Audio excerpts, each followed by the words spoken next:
Hey guys, welcome back to Back Pocket Game Reviews.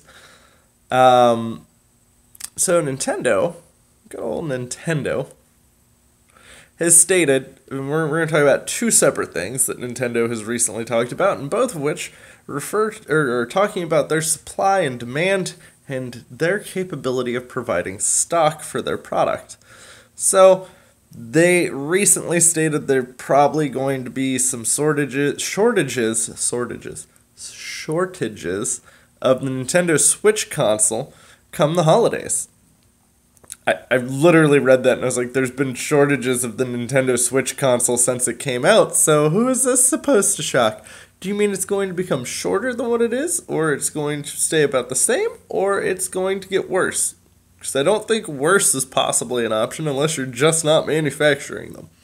Recently, they have started to pop up in more retailers, and I think a lot of that comes down to necessarily people aren't daily hunting for them like they were. The Wii got to the point where you just randomly kind of see it like this too, at about the same time. So I mean, the Switch is chugging right along. It's got like over 5 million, I think, sold right now. It's a pretty good chunk of consoles. If I'm not mistaken, the Wii U only sold 11 million lifetime, so we're already at half, and that's in less than a year. So, all right, I can handle that. That's fine. Buy it now. If you wanted to get a Nintendo Switch for someone at Christmas, you should just buy it now.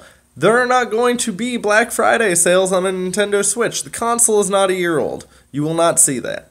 I get a lot of people for some reason think they will, but when it's selling like this, you're not going to see that. The reason why they chop that price down, which none of them typically ever do in the first year that the Xbox One and the PS4 were out, no price cuts. None, not a single one. The reason why they cut that price is to increase those sales and momentum during the holidays, because that will increase their game sales. However, the Nintendo Switch is already selling very well, so there's no need to do that yet. That's typically when you'll see, like, Xbox cuts theirs, and Sony will cut theirs. Sometimes they'll offset it by a year or so from each other. Normally it's the same year. Now, I'm sure some of you are wanting to get a Switch for Christmas. I'm sure some of you are wanting to get your kids Switches for Christmas. I recommend doing so before we get into the holiday season. Just hide it. Hide it. Santa's got to have some good hiding spots, kids. Alright? Now, if you're wanting to get an SNES Classic, Reggie, good old Reggie of Nintendo, has stated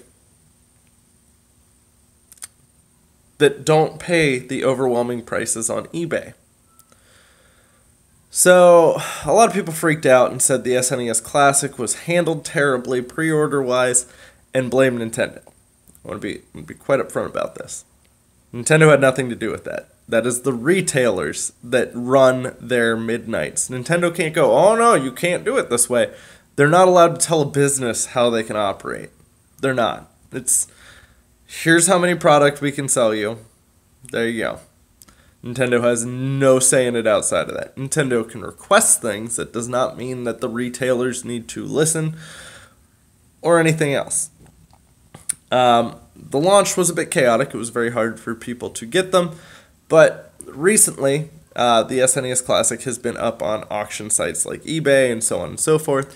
And Reggie has stated on his lovely Regginess, he stated, I would not overpay or bid too high on one of the auction sites.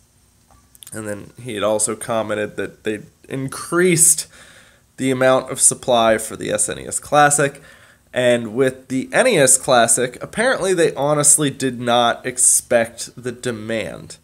And a lot of that is because they had data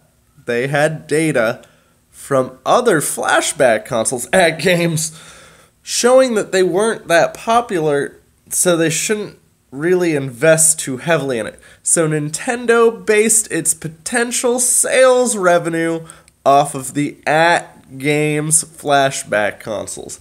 That's why your NES Classic situation happened, was because Nintendo literally based their sales off of an at-games product.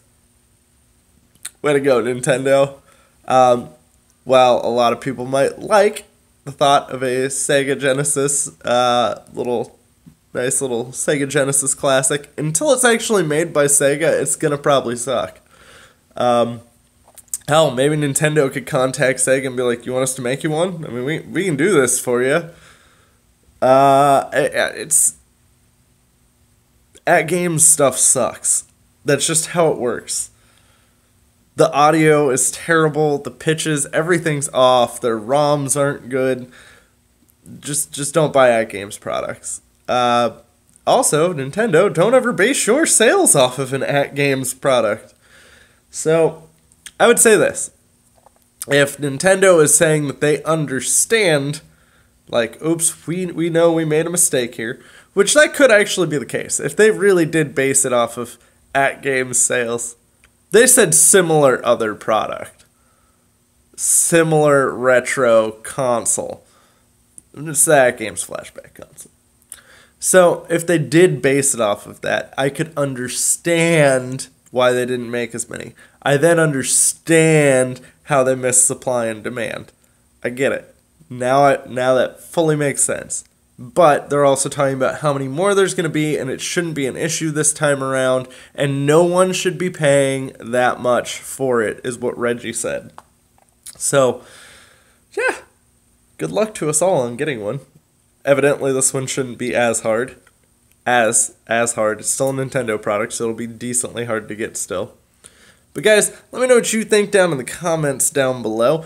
And if you enjoyed the video, don't forget to drop a thumbs here. It's pretty much a giant middle finger to the haters. But guys, thanks for watching, and I'll see you soon with plenty more content.